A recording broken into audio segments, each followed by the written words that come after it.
Ven, sígueme. 2021. Para uso individual y familiar. Capítulo 48. Doctrina y convenios. Secciones 135 al 136. Lección asignada del 22 al 28 de noviembre de 2021. Titulado Él ha sellado su misión y obras con su propia sangre.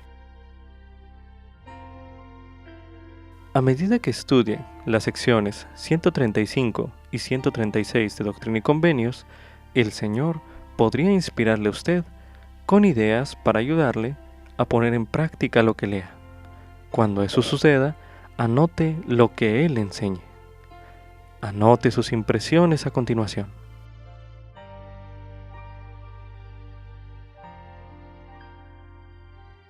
En la tarde del 27 de junio de 1844, José y Hyrum Smith se encontraban una vez más en la cárcel, acompañados por John Taylor y William Richards.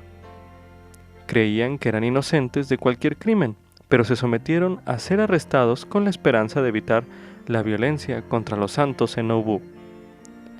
Esta no era la primera ocasión en que los enemigos de la iglesia habían encarcelado al profeta José, pero esta vez él parecía saber que no regresaría con vida.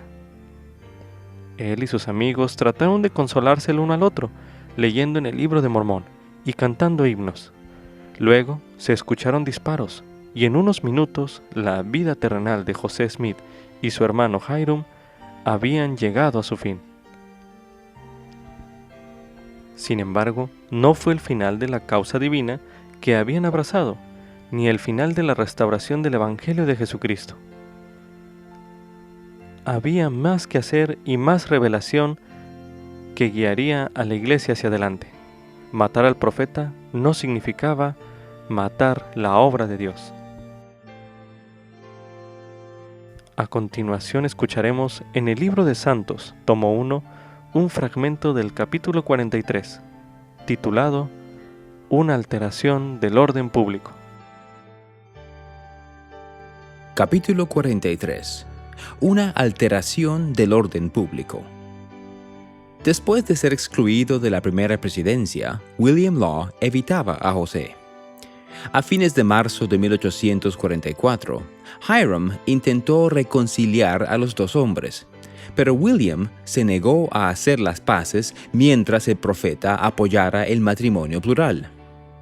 Por la misma época, José oyó que William y varias otras personas de la ciudad estaban conspirando para matarlo a él y a su familia. José habló confiadamente en contra de los conspiradores. No voy a firmar una orden de detención contra ellos porque no les tengo miedo, les dijo a los santos. Ellos no asustarían ni siquiera a una gallina que estuviera empollando. Sin embargo, estaba preocupado por la creciente disensión en Nauvoo, y las amenazas de muerte solo aumentaban la sensación de que su tiempo para enseñar a los santos estaba llegando a su fin. Esa primavera, un miembro de la iglesia llamado Emmer Harris le informó a José que los conspiradores lo habían invitado a él y a su hijo de 19 años, Denison, a asistir a sus reuniones. «Hermano Harris», dijo José, «le aconsejo que no asista a esas reuniones ni les preste atención». Pero le dijo a Emmer que quería que Denison asistiera a las reuniones y que averiguara lo que pudiera sobre los conspiradores.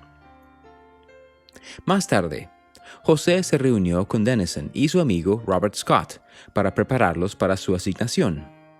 Sabiendo que los conspiradores eran peligrosos, les advirtió a los jóvenes que hablaran lo menos posible mientras estuvieran allí y que no ofendieran a nadie. El 7 de abril de 1844, el segundo día de la Conferencia General de la Iglesia, José dejó de lado sus preocupaciones sobre la conspiración para dirigirse a los santos. Un fuerte viento sopló a través de la congregación cuando él subió al estrado. «Difícilmente podré hacer que todos escuchen a menos que presten su más profunda atención», gritó el profeta por encima del ruido del viento. Anunció que iba a hablar sobre su amigo King Follett, que había muerto recientemente, y ofrecer consuelo a todos los que habían perdido a sus seres queridos. También deseaba dar a cada santo un vistazo de lo que les esperaba en el mundo venidero. Quería retirar el velo espiritual, aunque solo fuera por un momento, y enseñarles sobre la naturaleza de Dios y el potencial divino de ellos. ¿Qué clase de ser es Dios?, les preguntó a los santos. ¿Lo sabe algún hombre o mujer? ¿Alguno de ustedes lo han visto? ¿Lo han escuchado? ¿Han conversado con él? José dejó que sus preguntas flotaran en el aire un momento. Si el velo se partiera hoy, dijo, y el gran Dios que conserva este mundo en su órbita y sostiene todos los mundos y todas las cosas con su poder, se manifestase a sí mismo, si fueseis a verlo hoy, lo veríais en toda la persona, imagen y forma misma de un hombre. José explicó que el buscar conocimiento y guardar convenios ayudaría a los santos a cumplir el supremo plan del Padre para ellos. Ustedes mismos tienen que aprender a ser dioses, dijo José, al avanzar de un pequeño grado a otro, de gracia en gracia, de exaltación en exaltación, hasta que logren sentarse en gloria, como aquellos que se sientan sobre tronos de poder sempiterno. Este plan, les recordó, venció a la muerte. Es un gran consuelo para los que lloran, dijo. Saber que aunque el cuerpo terrenal se deshace, nuevamente se levantarán en una gloria inmortal, para nunca más volver a afligirse, sufrir o morir, sino que serán herederos de Dios y coherederos con Jesucristo. El proceso tomaría tiempo y requeriría mucha paciencia, fe y aprendizaje. No todo se va a entender en este mundo, les aseguró el profeta a los santos. Entenderlo todo tomará mucho tiempo después de la tumba. Al ir llegando el sermón a su fin, José se tornó reflexivo. Habló acerca de sus familiares y amigos que habían fallecido.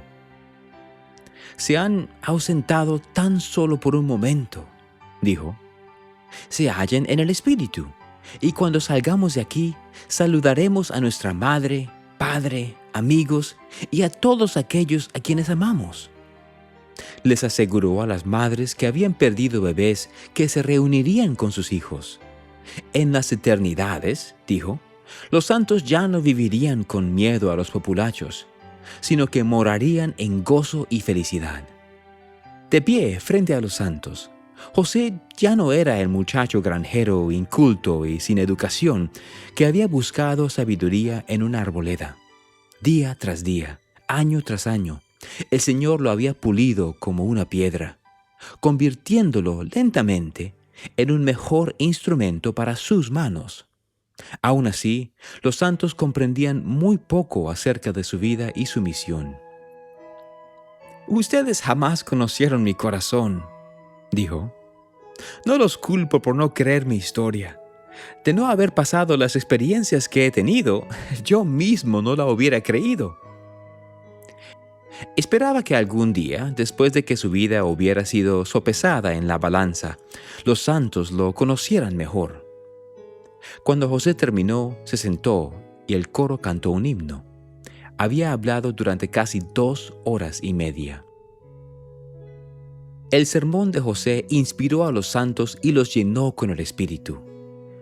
Las enseñanzas que escuchamos hicieron que nuestros corazones se regocijaran, escribió Ellen Douglas a sus padres que estaban en Inglaterra, una semana después de la conferencia.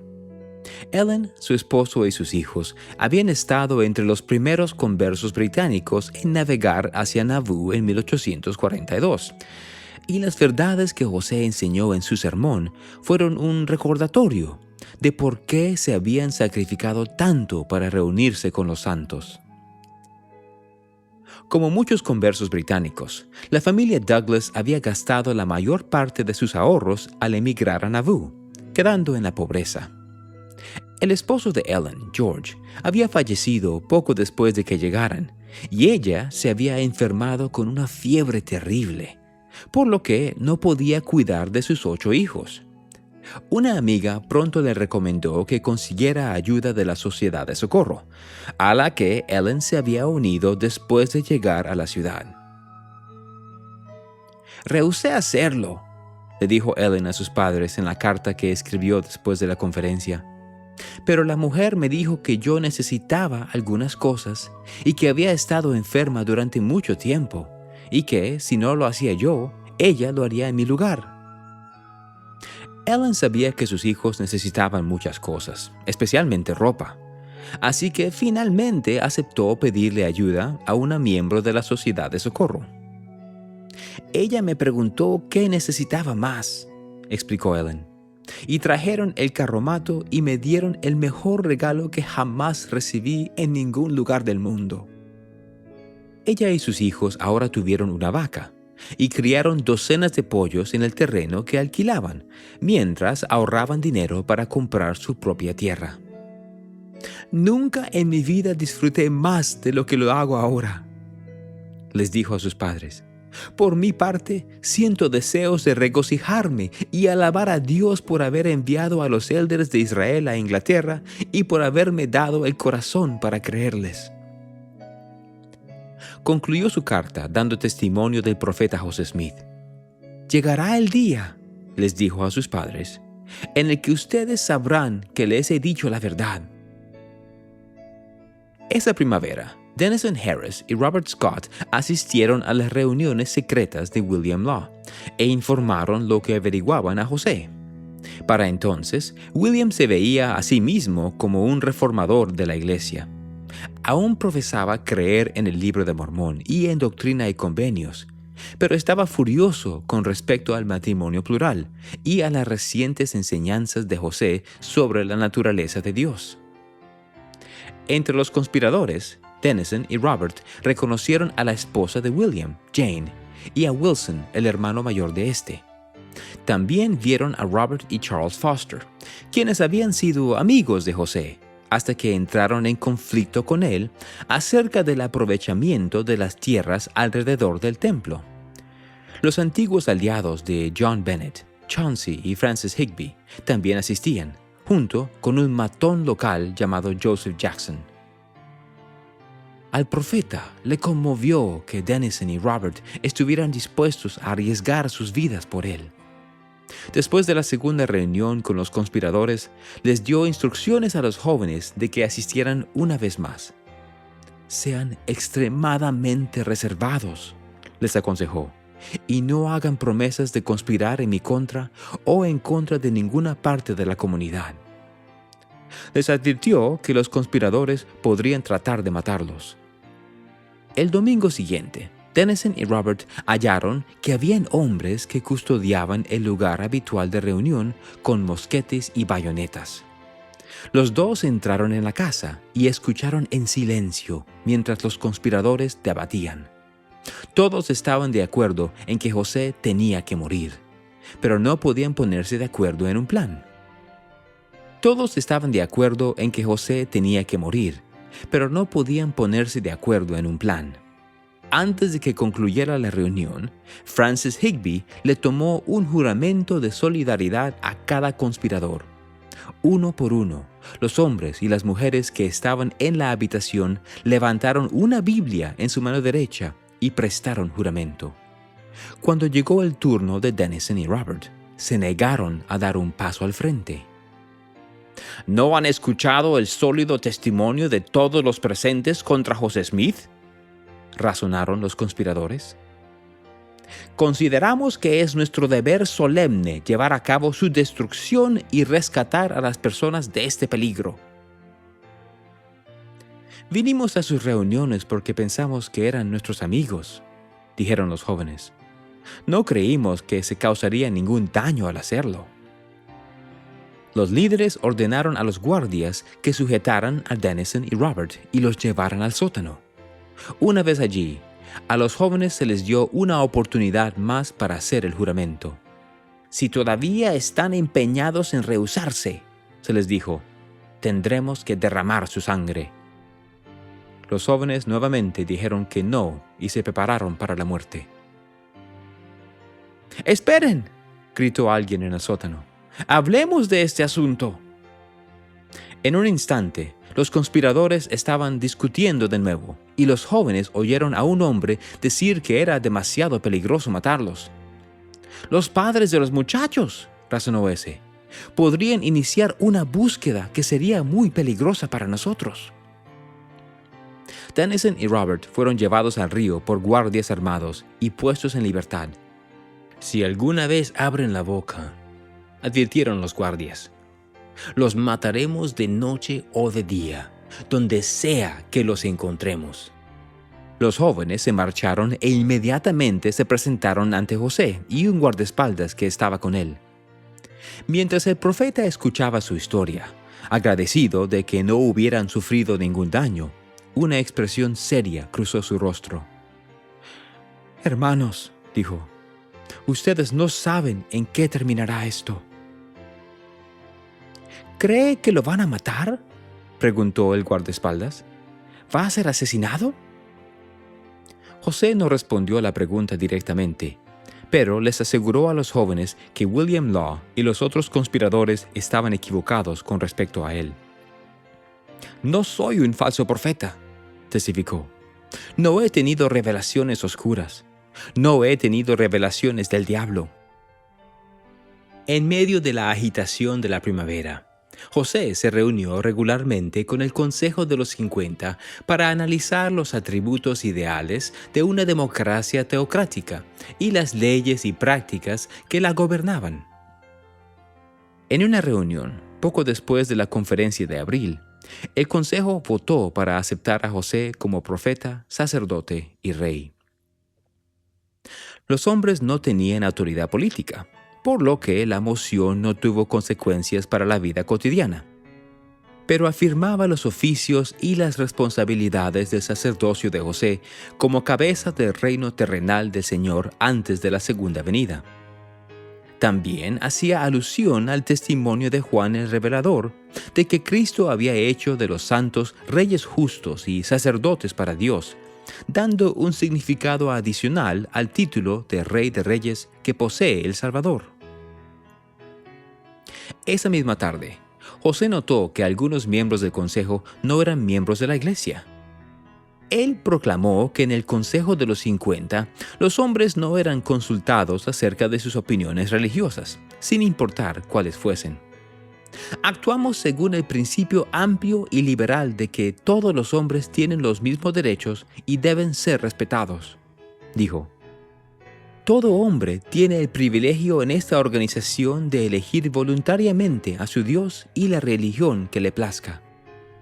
Mientras hablaba, José tomó una regla larga e hizo un amplio gesto con ella, como lo haría un maestro de escuela. «Cuando un hombre sienta la menor tentación a tal intolerancia, debería desdeñarla», le dijo al consejo. Dijo que el espíritu de intolerancia religiosa había empapado la tierra con sangre. «En todos los gobiernos o las operaciones políticas», declaró, «las opiniones religiosas de un hombre nunca deberían ser cuestionadas. Un hombre debe ser juzgado por la ley, independientemente de los prejuicios religiosos». Cuando José terminó de hablar, accidentalmente rompió la regla por la mitad, para sorpresa de todos en la habitación. «Tal como la regla se rompió en las manos de nuestro presidente del consejo», bromeó Brigham Young, «así podría romperse ante nosotros todo gobierno despótico».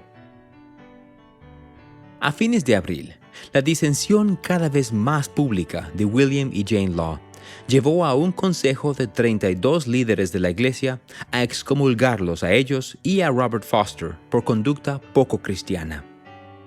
Dado que nadie los había convocado para defenderse en la audiencia, William se indignó y rechazó la decisión del consejo. Más tarde, a medida que varios apóstoles y decenas de élderes salían de Nabú para servir misiones y hacer campaña para la presidencia de José, los críticos de la iglesia comenzaron a expresarse más abiertamente. Robert Foster y Chauncey Higbee hurgaron en busca de pruebas que pudieran usarse en demandas contra el profeta. William Law llevó a cabo una reunión pública el 21 de abril, en la que denunció a José como un profeta caído y organizó una nueva iglesia. En la reunión, los seguidores de William lo colocaron como presidente de la nueva iglesia. Después de eso, se reunían todos los domingos y planificaban maneras de atraer a su causa a otros santos distanciados de la iglesia. Mientras tanto, Thomas Sharp, el joven editor de periódico que se había vuelto en contra de los santos poco después de llegar a Illinois, llenaba su periódico de críticas a José y a la iglesia. Ustedes no saben nada de los repetidos insultos y daños que nuestros ciudadanos han recibido de los líderes de la iglesia mormona, declaró al defender sus ataques contra los santos. No pueden saber nada de estas cosas o no podrían aventurarse a sermonearnos por intentar exponer a tal banda de forajidos, traidores y parásitos sociales. Luego, el 10 de mayo, William y sus seguidores anunciaron sus planes para publicar el Nauvoo Expositor, un periódico que daría, según dijeron, una declaración completa, franca y sucinta de los hechos tal como realmente se producen en la ciudad de Nauvoo.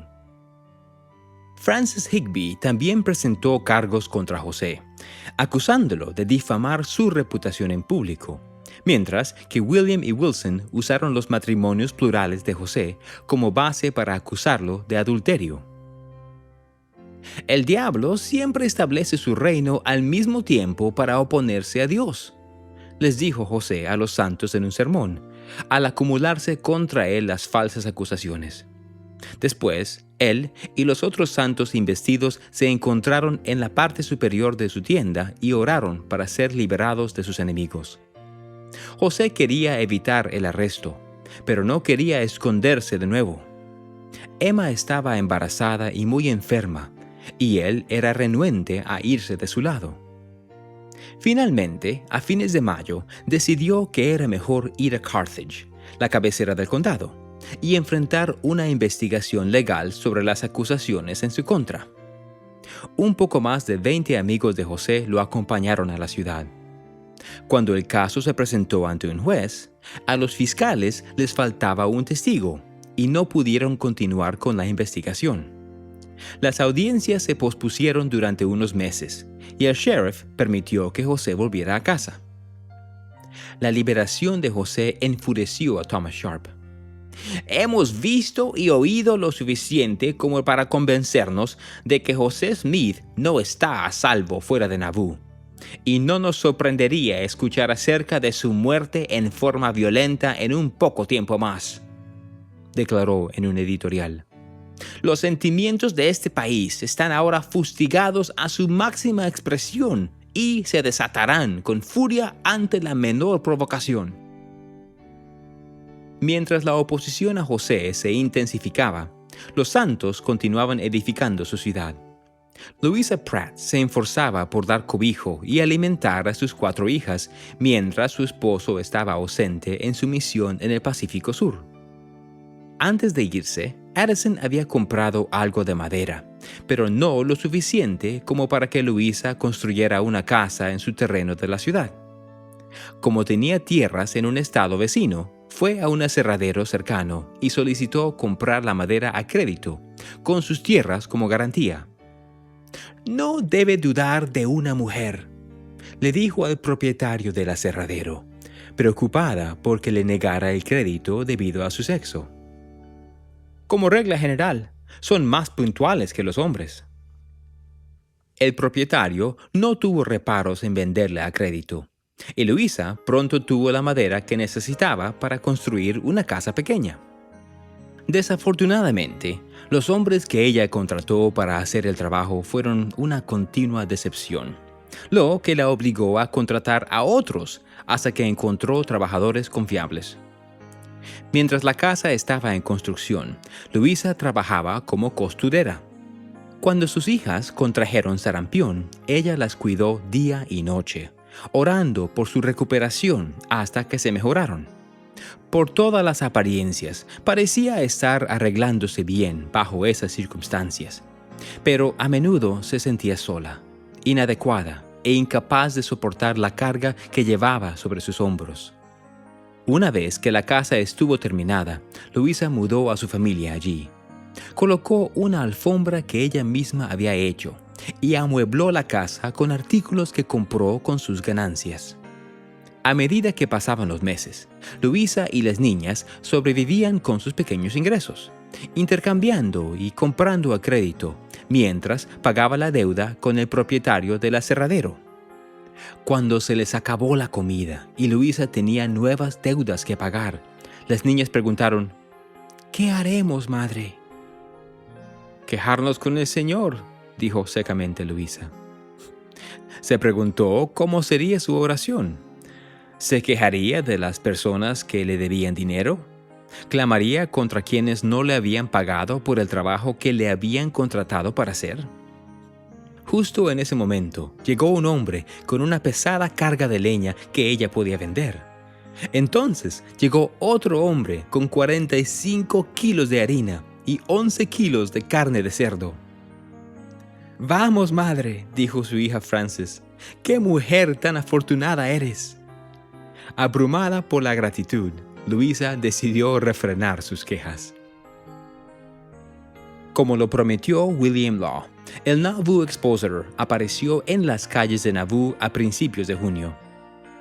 «Estamos buscando sinceramente echar por tierra los depravados principios de José Smith», declaró en su preámbulo, «que en verdad sabemos que no están de acuerdo ni en consonancia con los principios de Jesucristo y los apóstoles». En el periódico, William y sus seguidores insistían en que José se había desviado del Evangelio restaurado al introducir la investidura, practicar el matrimonio plural y enseñar una nueva doctrina sobre la exaltación y la naturaleza de Dios. También les advertían a los ciudadanos del condado que el poder político de los santos iba en aumento. Condenaban la manera en que José desdibujaba los límites entre las funciones de la Iglesia y del Estado, y censuraban su candidatura a la presidencia. «Levantémonos en la majestuosidad de nuestra fuerza», declararon en tono amenazador, «y barramos la influencia de tiranos y malhechores de sobre la faz de la tierra». El día después de la publicación del periódico, José convocó al consejo de la ciudad de Nauvoo para analizar qué hacer con respecto al Expositor. Muchos de los vecinos de los santos ya eran hostiles a la iglesia y le preocupaba que el Expositor los incitara a la violencia. «No es seguro que tales cosas existan», dijo, «a causa del espíritu de populacho que tienden a generar». Hiram le recordó al consejo sobre los populachos que los habían expulsado de Missouri. Al igual que a José, le preocupaba que el periódico provocara a las personas contra los santos a menos que ellos aprobaran una ley para detenerlo. Era sábado por la noche y se estaba haciendo tarde, y los hombres pospusieron la reunión hasta el lunes. Ese día, el consejo de la ciudad se reunió desde la mañana hasta la noche, analizando nuevamente qué podían hacer. José propuso que se declarara al periódico una alteración del orden público y que se destruyera la prensa que lo imprimía. John Taylor estuvo de acuerdo. Como editor del Times and Seasons, John valoraba la libertad de prensa y la libertad de expresión, pero tanto él como José creían que tenían el derecho constitucional de protegerse contra la difamación. Destruir el Expositor y su imprenta sería controvertido, pero creían que las leyes les permitirían hacerlo en forma legal. José leyó en voz alta la Constitución del Estado de Illinois sobre la libertad de prensa para que todos en la sala entendieran la ley. Recogiendo un respetado libro de leyes, otro miembro del consejo leyó una justificación legal para la destrucción de una molestia que perturbara la paz de una comunidad. Con el razonamiento legal planteado, Hiram repitió la propuesta de José de destruir la prensa y esparcir los tipos. William Phelps le dijo al Consejo que había revisado la Constitución de los Estados Unidos, el Estatuto de la Ciudad de Nauvoo y las leyes vigentes. En su opinión, la ciudad estaba plenamente justificada en forma legal para declarar a la prensa una alteración al orden público y destruirla de inmediato. El Consejo votó por destruir la imprenta, y José envió órdenes al alguacil de la ciudad para que llevara a cabo la medida. Esa noche, el alguacil de Nauvoo llegó a la imprenta del Expositor con alrededor de 100 hombres. Irrumpieron en la tienda con un mazo, arrastraron la imprenta a la calle y la rompieron en pedazos. Luego arrojaron fuera los cajones con los tipos e incendiaron los escombros. Todos los ejemplares que pudieron encontrar del periódico fueron agregados a las llamas. Al día siguiente, Thomas Sharp informó sobre la destrucción de la imprenta en una edición extra de su periódico. La guerra y el exterminio son inevitables. Levántense, ciudadanos, todos y cada uno, escribió. No tenemos tiempo para comentarios. Cada hombre hará el suyo, que se haga con pólvora y balas. A continuación escucharemos en el Libro de Santos, tomo 1, el capítulo 44, titulado Como Cordero al Matadero. Capítulo 44. Como Cordero al Matadero. Después de que Thomas Sharp hizo su llamada a las armas, la ira contra los santos en Nauvoo se propagó por la región como reguero de pólvora. Los ciudadanos se manifestaron en las cercanías de Warsaw y Carthage para protestar por la destrucción del Expositor. Los líderes locales pidieron a los hombres de la región que se unieran a ellos para alzarse en contra de los santos. En 2 días se había formado en Carthage un populacho armado de 300 hombres, listos para marchar sobre Nauvoo y aniquilar a los santos. A 160 millas al noreste de Nauvoo, Peter Mon y Jacob Pert se sentaron a comer en un hotel. Por indicaciones de José, habían llegado a la región a buscar un yacimiento de carbón para que lo comprara la iglesia. José creía que sería rentable extraer el carbón y enviarlo por el Mississippi en el Maid of Iowa, el barco de vapor de la iglesia. Mientras esperaban su comida, Peter abrió el periódico y leyó un informe que decía que había tenido lugar una enorme batalla en Nauvoo, que había matado a miles. Conmocionado y temeroso por Mary y sus hijos, Peter le mostró el informe a Jacob. Los 2 hombres tomaron el siguiente barco a casa. Cuando estaban a unos 50 kilómetros de Nauvoo, se enteraron con alivio de que no se había librado ninguna batalla. Pero parecía ser solo una cuestión de tiempo que estallara la violencia. A pesar de la estudiada decisión del Consejo de la ciudad de destruir la imprenta, habían subestimado la protesta que le siguió. William Law había huido de la ciudad, pero algunos de sus seguidores amenazaban con destruir el templo, prender fuego a la casa de José y destruir la imprenta de la iglesia. Francis Higby acusó a José y a otros miembros del consejo de la ciudad de incitar a disturbios cuando la prensa era destruida. Juró que en 10 días ya no quedaría ni un solo mormón en Nauvoo. El 12 de junio, un oficial de Carthage arrestó a José y a otros miembros del consejo de la ciudad. El Tribunal Municipal de Nauvoo halló que los cargos eran infundados y liberó a los hombres, lo que enfureció aún más a los críticos de José. Al día siguiente, José se enteró de que en Carthage se habían reunido 300 hombres listos para marchar sobre Nauvoo. Con la esperanza de evitar otro conflicto armado generalizado con sus vecinos, como lo habían visto en Missouri, José y otras personas escribieron cartas urgentes al gobernador Ford explicando las acciones del consejo de la ciudad y suplicando ayuda contra los ataques del populacho. José les habló a los santos y les aconsejó que mantuvieran la calma, se prepararan para la defensa de la ciudad y no realizaran disturbios. Luego reunió a la legión de Nauvoo y puso a la ciudad bajo la ley marcial, suspendiendo el estado del derecho habitual y poniendo a los militares a cargo. En la tarde del 18 de junio, la legión se reunió frente a la mansión de Nauvoo. Como comandante de la milicia, José se vistió con el uniforme militar completo y se subió a una plataforma cercana desde la que les habló a los hombres.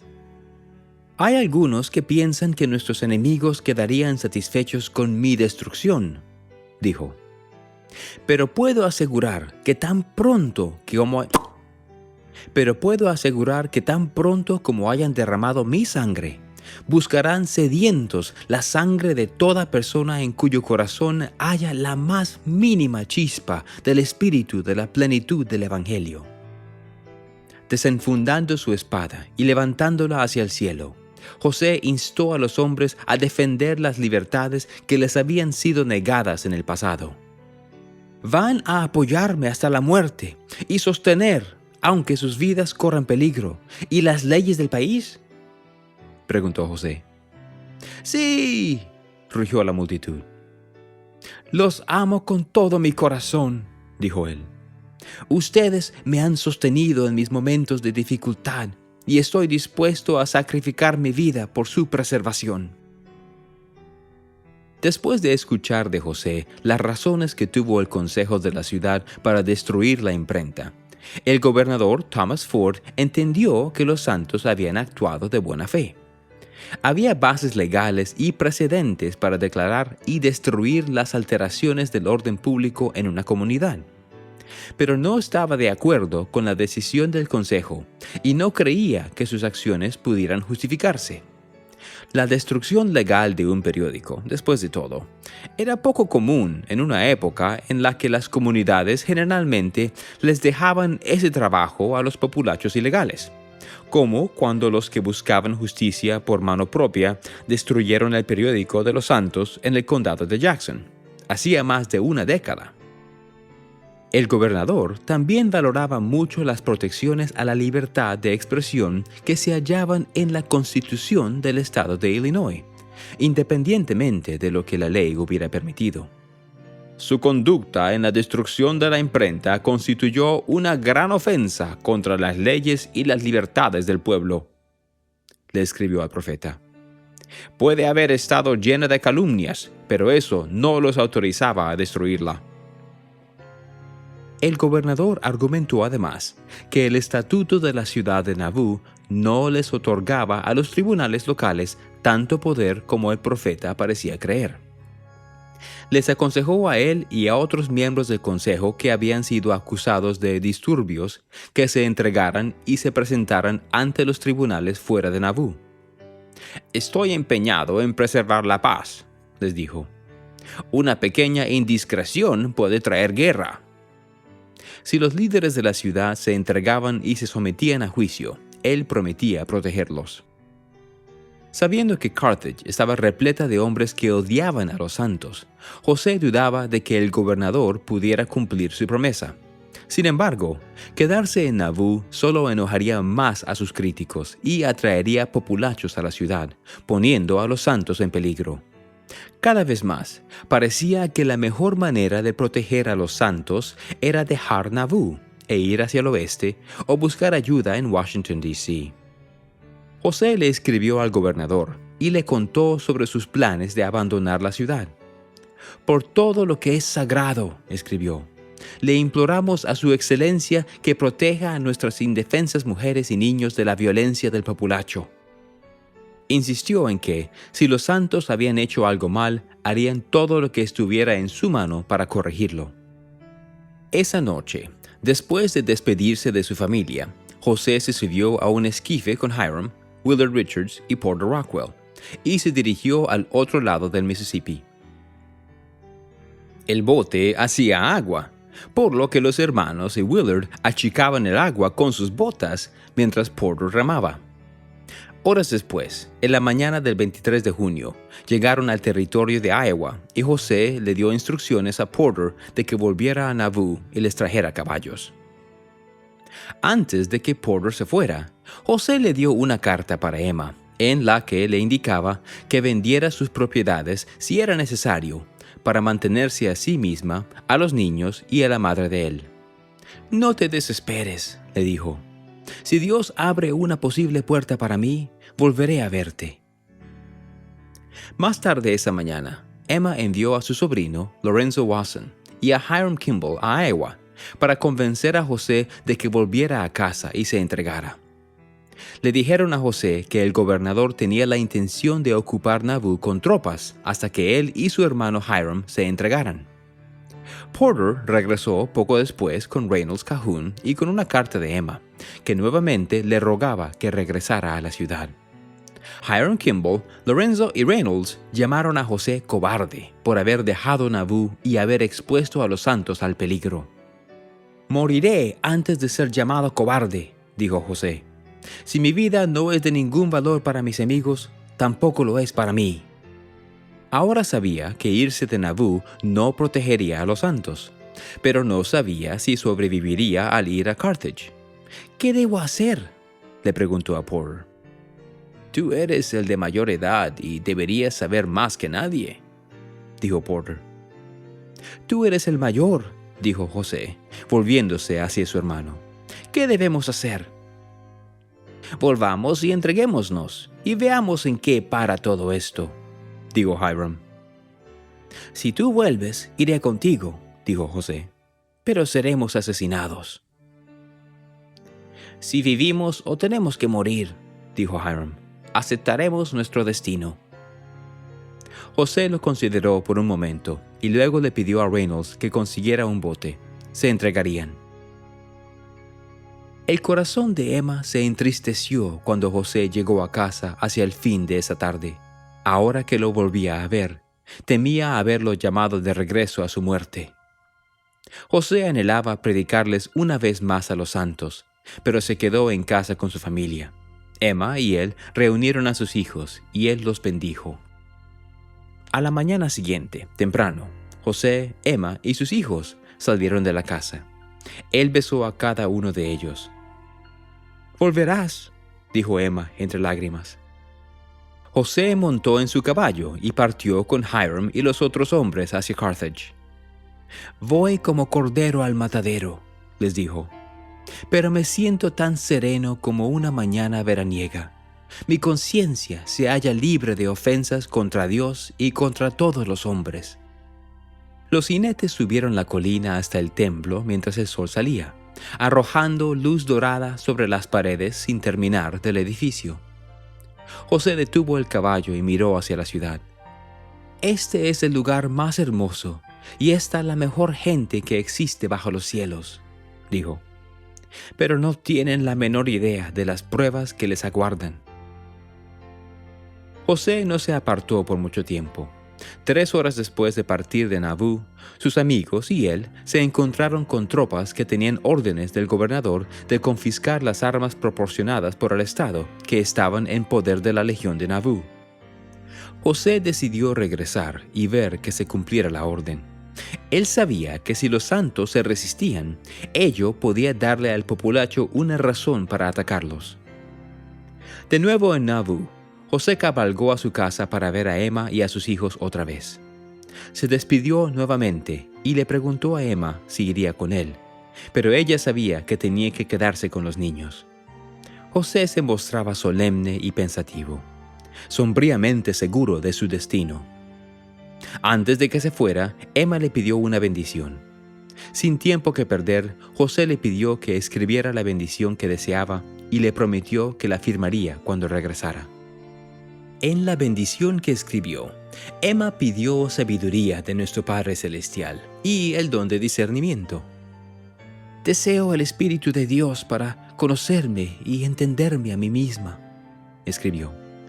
«Deseo tener una mente fructífera, activa, para comprender sin dudar los designios de Dios». Ella pidió sabiduría para criar a sus hijos, entre ellos el bebé que esperaba para noviembre, y expresó esperanza en su convenio del matrimonio eterno.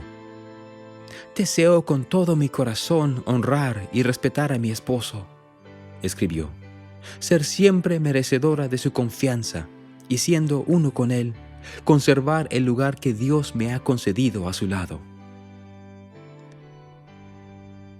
Al final, Emma oraba pidiendo humildad y esperaba regocijarse en las bendiciones que Dios preparó para los obedientes. «Deseo que cualquiera que sea mi destino en la vida», escribió, «pueda reconocer la mano de Dios en todas las cosas». Aullidos y maldiciones les dieron la bienvenida a los hermanos Smith cuando llegaron a Carthage un poco antes de la medianoche del lunes 24 de junio. La unidad de la milicia que había recogido las armas de los santos de Nauvoo escoltó ahora a José y a Hiram a través del alboroto de las calles de Carthage. Otra unidad, conocida como los Grises de Carthage, se hallaba acampada en la plaza pública, cerca del hotel donde los hermanos planeaban pasar la noche. Al pasar José junto a los Grises de Carthage, las tropas empujaban y daban empellones para poder ver. «¿Dónde está el maldito profeta?», gritó un hombre. «Despejen el camino y déjenos ver a José Smith». Las tropas gritaron, dieron alaridos de alegría y arrojaron sus armas al aire. A la mañana siguiente, José y sus amigos se entregaron a un alguacil. Poco después de las 9, el gobernador Ford invitó a José y a Hiram a caminar con él a través de las tropas reunidas. La milicia y el populacho que los rodeaba permanecieron en silencio hasta que una compañía de los Grises comenzó a formarse de nuevo, arrojando sus sombreros al aire y sacando sus espadas. Como lo habían hecho la noche anterior, aullaron y se burlaron de los hermanos. Ese día en el tribunal, José y Hiram fueron liberados para esperar el juicio por las acusaciones de causar disturbios. Pero antes de que los hermanos pudieran abandonar la ciudad, dos de los aliados de William Law presentaron demandas contra ellos por haber declarado la ley marcial en Nauvoo. Fueron acusados de traición contra el gobierno y el pueblo de Illinois, un delito capital que impidió que los hombres fueran liberados bajo fianza. José y Hiram fueron colocados en la cárcel del condado, encerrados juntos en una celda para pasar la noche. Varios de sus amigos eligieron quedarse con ellos para protegerlos y hacerles compañía. Esa noche, José le escribió una carta a Emma con noticias alentadoras. «El gobernador acaba de acordar llevar a su ejército a Nauvoo», le informó, «y yo iré con él». Al día siguiente, los prisioneros fueron trasladados a una habitación más cómoda en el piso superior de la cárcel de Carthage. La habitación tenía 3 ventanas grandes, una cama y una puerta de madera con el pestillo roto. Esa noche, Hiram leyó el libro de Mormón en voz alta y José dio un poderoso testimonio de su autenticidad divina a los guardias que estaban en servicio. Testificó que el Evangelio de Jesucristo había sido restaurado, que los ángeles todavía ministraban a la humanidad y que el reino de Dios estaba una vez más en la tierra. Después de que el sol se puso, Willard Richards se quedó sentado hasta tarde escribiendo, hasta que su vela se apagó. José y Hiram yacían en la cama mientras que 2 visitantes, Stephen Markham y John Fulmer, estaban acostados en un colchón en el suelo. Cerca de ellos, en el piso duro, yacían John Taylor y Dan Jones, un capitán de un barco galés que se había unido a la iglesia poco más de un año antes. En algún momento antes de la medianoche, los hombres oyeron un disparo fuera de la ventana más cercana a la cabeza de José. El profeta se levantó y se ubicó en el suelo, al lado de Dan. José le preguntó en voz baja si tenía miedo a morir. ¿Ha llegado ese momento?, preguntó Dan con su marcado acento galés. Al ser parte de esta causa, no creo que la muerte sea muy aterradora. Verás, Gales, susurró José, y cumplirás la misión que se te ha asignado antes de morir. Alrededor de la medianoche, Dan se despertó con el sonido de tropas que pasaban frente a la cárcel. Se levantó y miró por la ventana. Abajo, vio afuera una multitud de hombres. ¿Cuántos entrarán?, oyó que alguien preguntaba. Sobresaltado, Dan despertó rápidamente a los otros prisioneros. Oyeron pasos que subían por las escaleras y se arrojaron contra la puerta. Alguien levantó una silla para usarla como arma en caso de que los hombres de afuera invadieran la habitación. Un silencio sepulcral los rodeó mientras esperaban un ataque. ¡Vamos!, gritó finalmente José. ¡Estamos listos para recibirlos! A través de la puerta, Dan y los otros prisioneros podían oír pies que se arrastraban de un lado a otro, como si los hombres que se hallaban afuera no se decidieran si atacar o irse. La conmoción continuó hasta el amanecer, cuando los prisioneros finalmente oyeron a los hombres retroceder escaleras abajo. Al día siguiente, 27 de junio de 1844, Emma recibió una carta de José escrita por Willard Richards. El gobernador Ford y una banda de milicianos se dirigían a Nauvoo. Pero a pesar de su promesa, el gobernador no había llevado a José con él. En cambio, había disuelto una unidad de la milicia en Carthage y retenido solo un pequeño grupo de grises de Carthage para proteger la cárcel, dejando a los prisioneros más vulnerables a un ataque. Aún así, José quería que los santos trataran cordialmente al gobernador y no levantaran ninguna voz de alarma. «No hay peligro de que haya alguna orden de exterminio», le dijo, «pero la precaución es la madre de la seguridad». Después de la carta, José escribió una postdata de su puño y letra.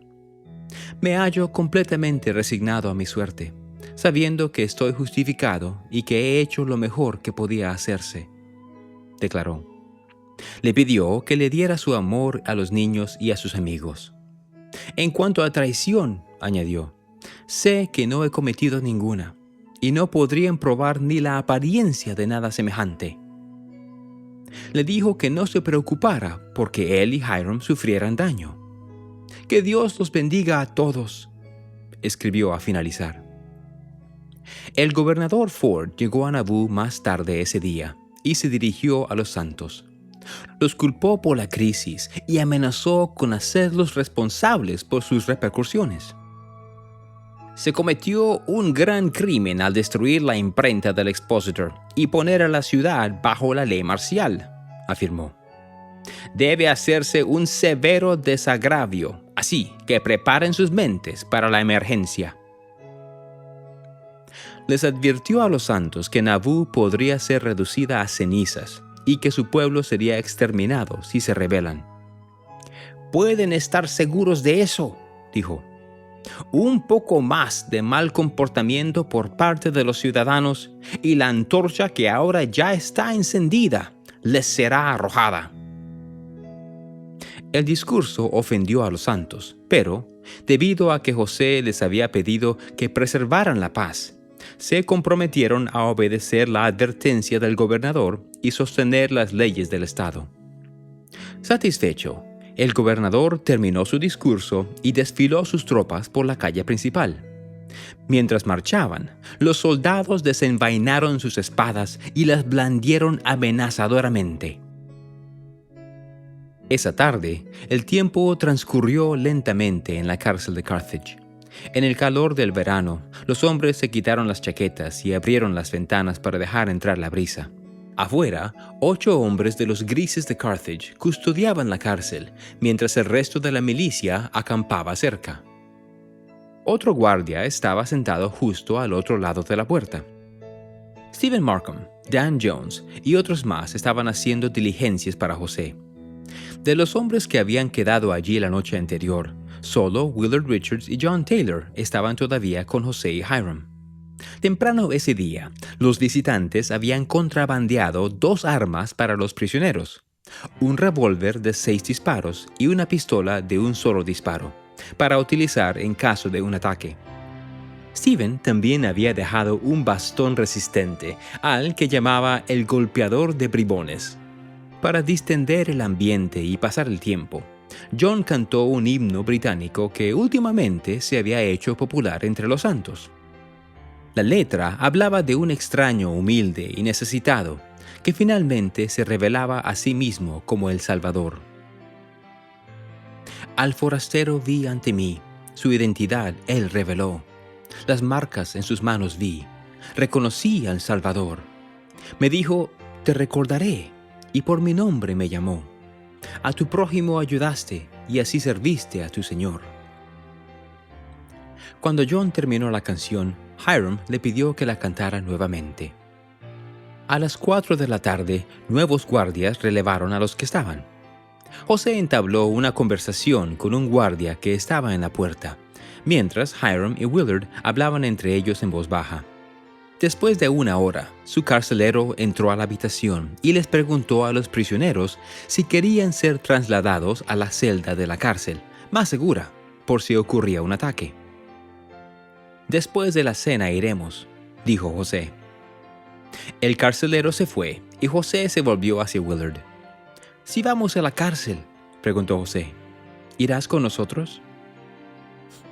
«¿Crees que te abandonaría ahora?», respondió Willard. «Si se te condena a ser colgado por traición, yo iré a la horca en tu lugar, y tú quedarás en libertad». «No puedes hacerlo», dijo José. «Lo haré», dijo Willard. Unos minutos más tarde, los prisioneros oyeron un crujido en la puerta y el estampido de 3 o 4 disparos. Willard miró por la ventana abierta y vio a un centenar de hombres debajo, con el rostro ennegrecido con barro y pólvora, tomando por asalto la entrada a la cárcel. José agarró una de las pistolas mientras Hiram empuñaba la otra. John y Willard recogieron bastones y los aferraron como garrotes. Los 4 hombres se apoyaron firmemente contra la puerta, mientras el populacho subía corriendo la escalera e intentaba entrar por la fuerza. Un tiroteo resonó en el hueco de la escalera mientras el populacho disparaba hacia la puerta. José, John y Willard saltaron hacia el costado de la puerta cuando una bala la atravesó, astillándola. Esta le pegó a Hiram en la cara y él giró, tambaleándose y alejándose de la puerta. Otra bala le pegó en la espalda baja. Disparó su pistola y cayó al suelo. «¡Hermano Hiram!», gritó José. Agarrando su pistola de 6 disparos, abrió la puerta unos centímetros y disparó una vez. Más balas de mosquete volaron hacia dentro de la habitación, y José disparó al azar contra el populacho, mientras John usaba un bastón para golpear los cañones de las armas y las bayonetas que se introducían por la puerta. Después de que el revólver de José falló 2 o 3 veces, John corrió hacia la ventana e intentó escalar el profundo alféizar de la ventana. Una bala de mosquete voló por la habitación y lo golpeó en la pierna, haciendo que perdiera el equilibrio. Su cuerpo se entumeció y se estrelló contra el alféizar, haciendo añicos su reloj de bolsillo a las 5:17. «¡Me dispararon!», exclamó. John se arrastró por el suelo y rodó debajo de la cama mientras el populacho disparaba una y otra vez. Una bala desgarró su cadera, arrancando un trozo de carne. 2 balas más golpearon su muñeca y el hueso justo arriba de su rodilla. Al otro lado de la habitación, José y Willard se esforzaron por apoyar todo su peso contra la puerta, mientras Willard apartaba los barriles de los mosquetes y las bayonetas que tenía delante. De repente, José dejó caer su revólver al suelo y se corrió hacia la ventana. Cuando se puso a horcajadas en el alféizar, 2 balas le dieron en la espalda. Otra bala le precipitó a través de la ventana y penetró debajo de su corazón. «¡Oh, Señor, Dios mío!», exclamó. Su cuerpo se inclinó hacia adelante y cayó de cabeza por la ventana. Willard atravesó corriendo la habitación y asomó la cabeza afuera mientras las balas de plomo lo pasaban silbando. Abajo, vio al populacho apiñándose alrededor del cuerpo sangrante de José. El profeta yacía sobre su lado izquierdo junto a un pozo de piedra. Willard miró, esperando ver alguna señal de que su amigo todavía estuviera vivo. Pasaron algunos segundos y no vio movimiento. José Smith, el profeta y vidente del Señor, había muerto.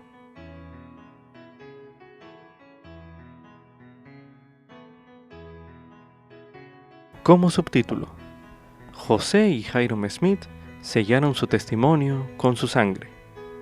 Esto es correspondiente a Doctrina y Convenios, la sección 135, así como también en la sección 136, los versículos del 37 al 39. A continuación se escuchará Doctrina y Convenios, sección 135. Para sellar el testimonio de este libro y el libro de Mormón, anunciamos el martirio de José Smith, el profeta, y de Hyrum Smith, el patriarca. Ambos fueron agredidos a tiros en la cárcel de Carthage el 27 de junio de 1844, cerca de las 5 de la tarde, por un populacho de entre 150 y 200 personas armadas, con la cara pintada de negro.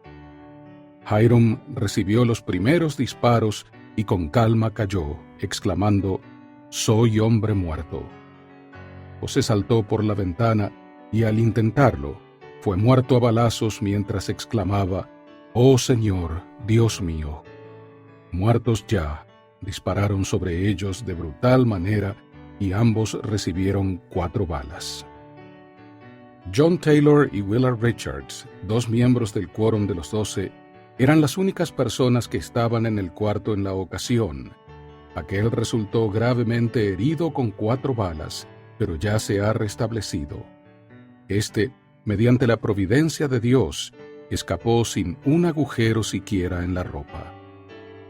José Smith, el profeta y vidente del Señor, ha hecho más por la salvación del hombre en este mundo que cualquier otro que ha vivido en él, exceptuando solo a Jesús. En el breve espacio de 20 años, ha sacado a luz el Libro de Mormón, que tradujo por el don y el poder de Dios, y lo ha hecho publicar en 2 continentes. Ha enviado la plenitud del Evangelio sempiterno que el libro contiene a los 4 ángulos de la tierra.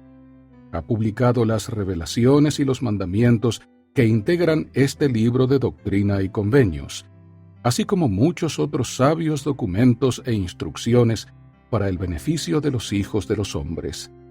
Ha congregado a muchos miles de los santos de los últimos días. Ha fundado una gran ciudad y ha dejado un nombre y una fama que no pueden fenecer. Vivió grande y murió grande a los ojos de Dios y de su pueblo. Y como la mayoría de los ungidos del Señor en tiempos antiguos, ha sellado su misión y obras con su propia sangre. Y lo mismo ha hecho su hermano Hyrum. En vida no fueron divididos, y en su muerte no fueron separados.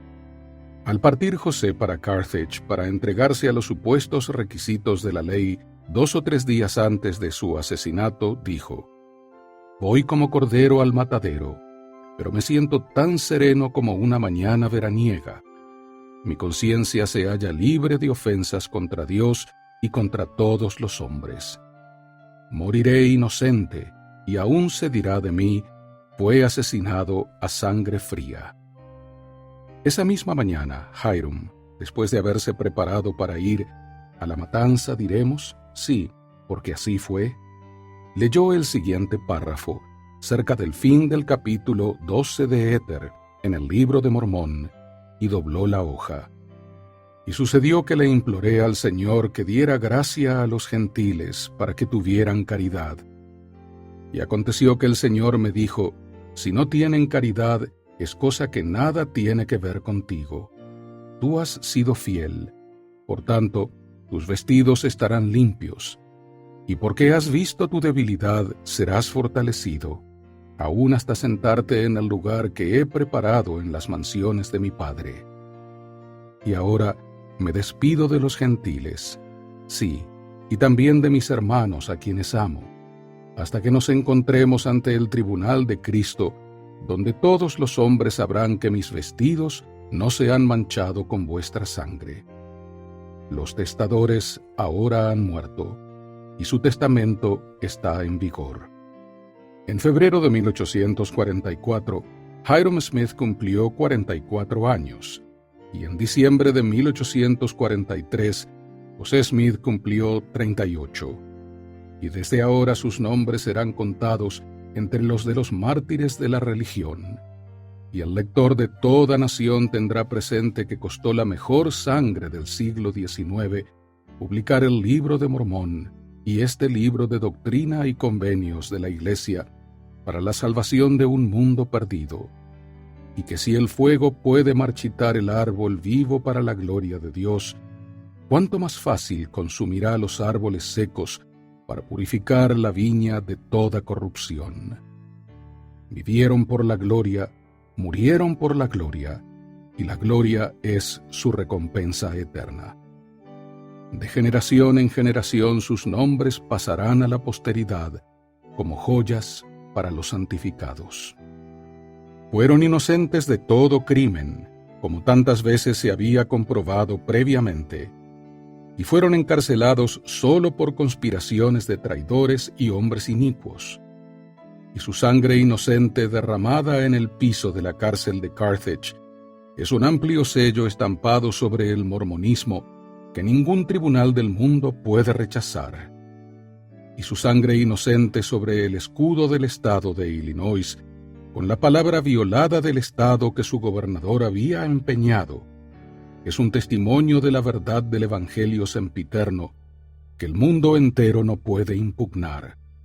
Y su sangre inocente sobre el pabellón de la libertad y sobre la Carta Magna de los Estados Unidos es un embajador de la religión de Jesucristo que tocará el corazón de los hombres honrados en todas las naciones. Y su sangre inocente, con la sangre inocente de todos los mártires que Juan vio bajo el altar, clamará al Señor de los ejércitos hasta que Él haya vengado esa sangre sobre la tierra. Amén. A continuación se leerá en Doctrina y Convenios, en la sección 136, los versículos del 37 al 39, que dicen lo siguiente: Por tanto, no os maravilléis de estas cosas, porque todavía no sois puros, no podéis soportar mi gloria todavía, pero la veréis, si sois fieles en guardar todas mis palabras que os he dado. Desde los días de Adán hasta Abraham, desde Abraham hasta Moisés, desde Moisés hasta Jesús y sus apóstoles, y desde Jesús y sus apóstoles hasta José Smith, a quien llamé por conducto de mis ángeles, mis siervos ministrantes, y por mi propia voz desde los cielos, para hacer surgir mi obra, cuyo fundamento Él puso, y fue fiel, y lo tomé para mí. Muchos se han maravillado a causa de su muerte, mas fue menester que Él sellara su testimonio con su sangre, a fin de que a Él se le honrara, y los inicuos fueran condenados. Imagine cómo se hubiera sentido usted si hubiera vivido en Nauvoo cuando José y Hiram fueron asesinados. ¿Cómo hubiera intentado hallarle significado a ese trágico acontecimiento?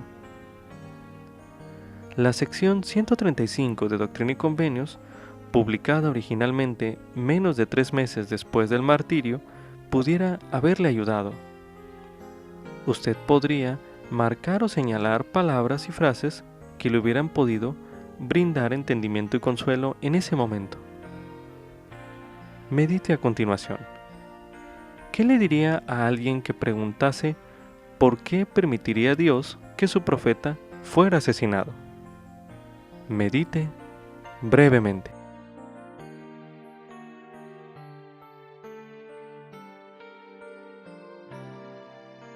A continuación se leerá en la sección 5 de Doctrina y Convenios los versículos 21 y 22, que dicen lo siguiente: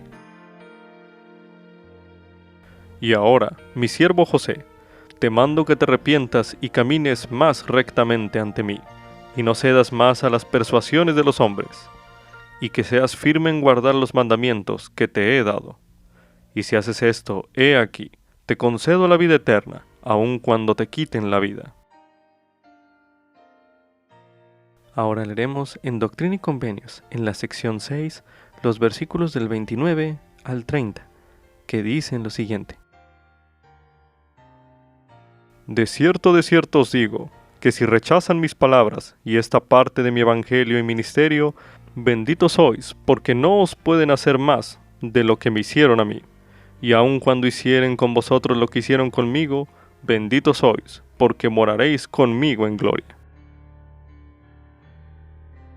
También se recomienda ver el tema Recuerdos del Martirio, parte de Revelaciones en Contexto, disponible en churchofjesuschrist.org.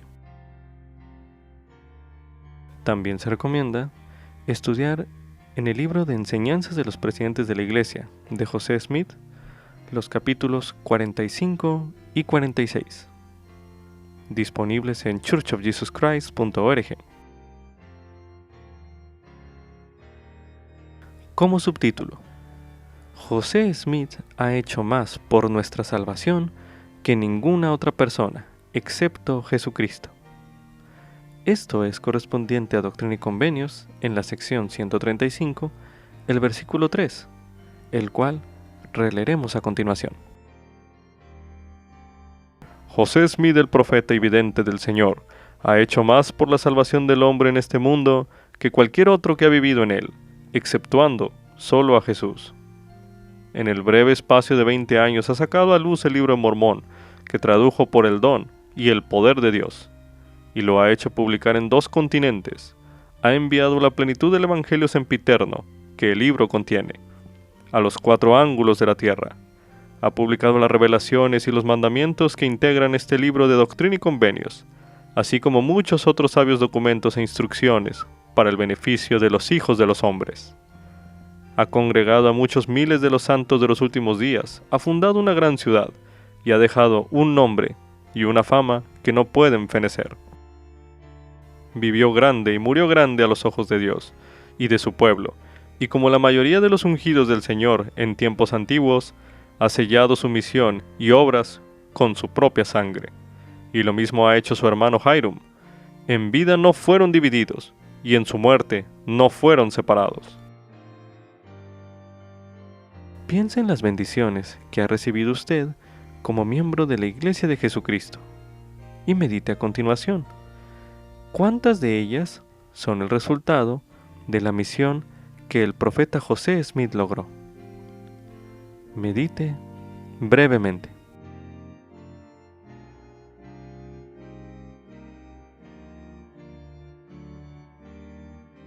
El versículo que se releyó en este bloque de lectura menciona algunas de las grandes cosas que José Smith logró en los 24 años después de la primera visión. Medite a continuación. ¿De qué manera han influido esas cosas en usted y en su relación con el Padre Celestial y Jesucristo? Medite nuevamente.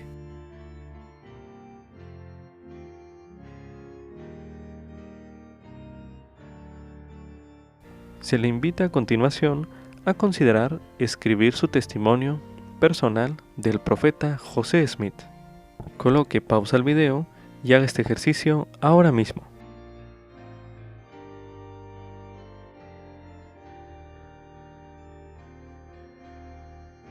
Después de haber efectuado este ejercicio, medite a continuación.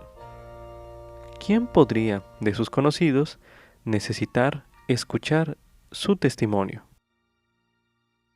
Medite una última vez en este bloque de lectura.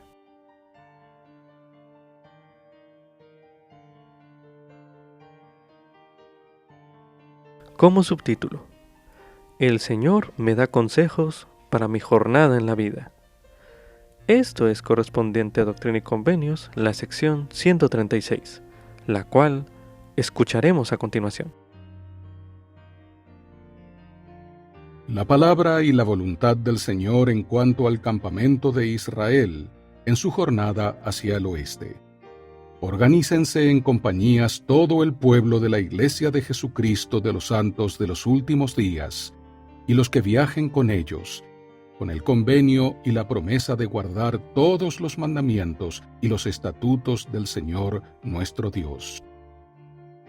Organícense las compañías con capitanes sobre 100, capitanes sobre 50 y capitanes sobre 10, al mando de un presidente y sus 2 consejeros, bajo la dirección de los 12 apóstoles. Y este será nuestro convenio. Andaremos en todas las ordenanzas del Señor. Provéase cada compañía con el mayor número posible de tiros de animales, carros, provisiones, ropa y otras cosas necesarias para el viaje. Cuando queden organizadas las compañías, dedíquense con toda su fuerza a hacer los preparativos para los que van a permanecer. Cada compañía, con sus capitanes y presidentes, decida cuántos podrán partir la primavera entrante. Entonces, escójase a un número suficiente de hombres fuertes y hábiles para llevar tiros de animales, semillas e implementos de agricultura, y para ir a la vanguardia a preparar la siembra primaveral. Cada compañía, en proporción al valor de sus propiedades, ayude a llevar a los pobres, a las viudas, a los huérfanos y a las familias de los que han ingresado al ejército, para que los clamores de las viudas y huérfanos no lleguen a los oídos del Señor contra este pueblo. Prepare cada compañía casas y terrenos para el cultivo de granos, para los que han de quedarse atrás esta temporada, y esta es la voluntad del Señor en cuanto a este pueblo. Emplee cada hombre toda su influencia y sus bienes para trasladar a este pueblo al lugar donde el Señor establecerá una estaca de Sión. Y si hacéis esto con un corazón puro, con toda fidelidad, seréis bendecidos. Seréis bendecidos en vuestros rebaños, y en vuestros hatos, y en vuestros campos, y en vuestras casas, y en vuestras familias. Organicen mis siervos Ezra T. Benson y Erastus Snow una compañía.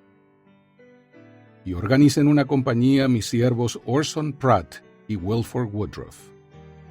También mis siervos Amasa Lyman y George A. Smith organicen una compañía. Y nombren presidentes y capitanes sobre 100, sobre 50 y sobre 10. Y salgan mis siervos que han sido nombrados y enseñen esto, mi voluntad, a los santos, a fin de que estén listos para ir a una tierra de paz. Id y haced lo que os he dicho, y no temáis a vuestros enemigos, porque no tendrán el poder para detener mi obra. Sión será redimida en mi propio y debido tiempo. Y si un hombre procura elevarse a sí mismo y no busca mi consejo, no tendrá poder, y su insensatez se hará manifiesta. Buscad y procurad cumplir con todas vuestras promesas el uno con el otro, y no codiciéis lo que pertenece a vuestro hermano. Guardaos del pecado de tomar el nombre del Señor en vano, porque soy el Señor vuestro Dios, sí, el Dios de vuestros padres, el Dios de Abraham, de Isaac y de Jacob.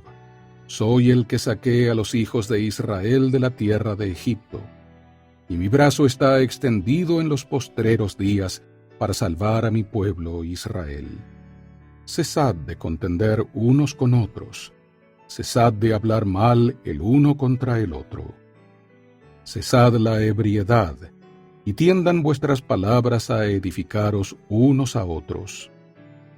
Si pides prestado a tu vecino, le devolverás lo que te haya prestado. Y si no puedes devolvérselo, ve luego y díselo, no sea que te condene. Y si encuentras lo que tu vecino ha perdido, indagarás diligentemente hasta que se lo entregues.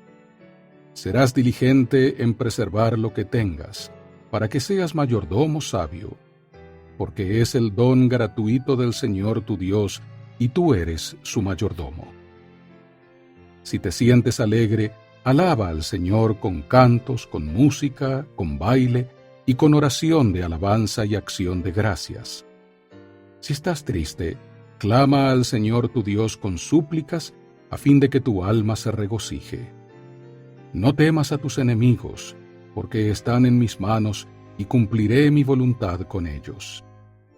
Es preciso que los de mi pueblo sean probados en todas las cosas, a fin de que estén preparados para recibir la gloria que tengo para ellos, sí, la gloria de Sión, y el que no aguanta la disciplina no es digno de mi reino. Aprenda sabiduría el ignorante, humillándose y suplicando al Señor su Dios, a fin de que sean abiertos sus ojos para que él vea, y sean destapados sus oídos para que oiga. Porque se envía mi espíritu al mundo para iluminar a los humildes y contritos, y para la condenación de los impíos. Vuestros hermanos os han rechazado a vosotros y vuestro testimonio, sí, la nación que os ha expulsado. Y ahora viene el día de su calamidad, sí, los días de angustia, como la mujer que está de parto. Y la angustia de ellos será grande, a menos que se arrepientan cuanto antes, sí, muy pronto. Porque dieron muerte a los profetas y a los que les fueron enviados, y han derramado sangre inocente, la cual clama desde la tierra contra ellos. Por tanto, no os maravilléis de estas cosas, porque todavía no sois puros. No podéis soportar mi gloria todavía, pero la veréis, si sois fieles en guardar todas mis palabras que os he dado. Desde los días de Adán hasta Abraham, desde Abraham hasta Moisés, desde Moisés hasta Jesús y sus apóstoles, y desde Jesús y sus apóstoles hasta José Smith, a quien llamé por conducto de mis ángeles, mis siervos ministrantes, y por mi propia voz desde los cielos, para hacer surgir mi obra, cuyo fundamento él puso, y fue fiel, y lo tomé para mí. Muchos se han maravillado a causa de su muerte, mas fue menester que él sellara su testimonio con su sangre, a fin de que a él se le honrara, y los inicuos fueran condenados. De vuestros enemigos no os he librado yo, menos a aquel a quien he dejado como testigo de mi nombre. Ahora pues escuchad, oh pueblo de mi iglesia, y vosotros, élderes, escuchad unánimes, habéis recibido mi reino. Sed diligentes en guardar todos mis mandamientos, no sea que os sobrevengan juicios, y os falte vuestra fe, y triunfen sobre vosotros vuestros enemigos. De manera que es todo por ahora. Amén y amén. Tras haber sido expulsados de Nauvoo, los santos afrontaron una larga jornada al valle del lago Salado, y los primeros cientos de millas fueron lentos y deprimentes. A Brigham Young, que ahora guiaba a la iglesia como presidente del Quórum de los 12 Apóstoles, le preocupaba cómo los santos sobrevivirían el resto del trayecto. Estableció un asentamiento temporal llamado Winter Quarters y suplicó guía. En respuesta, el Señor le dio una revelación, que ahora es la sección 136 de Doctrina y Convenios. Entre otras cosas, esa revelación recordó a los santos que su comportamiento durante el viaje era tan importante como su destino, y ayudó a transformar la migración hacia el oeste de ser una necesidad desafortunada en una importante experiencia espiritual común. Tenga presente este contexto mientras lee o estudia la sección 136 de Doctrina y Convenios, la cual ya se leyó en este bloque de lectura. Y medite a continuación. ¿Qué consejo encuentra usted que pudiera ayudarle a convertir una prueba difícil de su vida en una importante experiencia espiritual? Medite brevemente.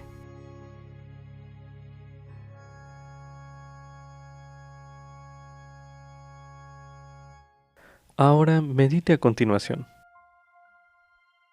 ¿Cómo puede ayudarle este consejo a lograr la voluntad del Señor en su propia vida, tal como ayudó a los primeros santos a hacer la difícil travesía hacia el oeste?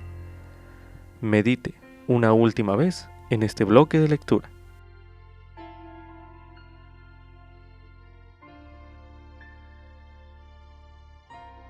También se recomienda estudiar el tema "Este será nuestro convenio", parte de Revelaciones en Contexto, disponible en churchofjesuschrist.org.